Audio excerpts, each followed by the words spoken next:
आत्ताच खाऊन घे पाहिजे ते जाणारे राशन. आमचं तर जेवण काय तुम्ही बनवणार नाही आहेत ना? मी बनवेन. मी फक्त टायमापुरतीच बोलते, राग आला की. नाही नको, काही माझ्याकडून सीन होत नाही आहे. नाही नाही नाही, एकदा बोलले की बोलले, मला ते तसं नको.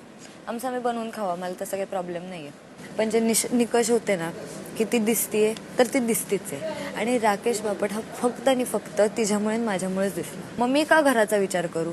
तुमचे पण वांदे, माझे पण वांदे. आत्ताच खाऊन घे पाहिजे ते जाणारे राशन. आमचं तर जेवण काय तुम्ही बनवणार नाही आहेत ना? मी बनवेन. मी फक्त टायमापुरतीच बोलते, राग आला की. नाही नको, काही माझ्याकडून सीन होत नाही आहे. नाही नाही नाही, एकदा बोलले की बोलले, मला ते तसं नको. मराठी कला विश्वातील अशाच अपडेट जाणून घेण्यासाठी तुम्ही आमचं चॅनल टेलीचक्कर रिजनला नक्कीच सबस्क्राईब करा.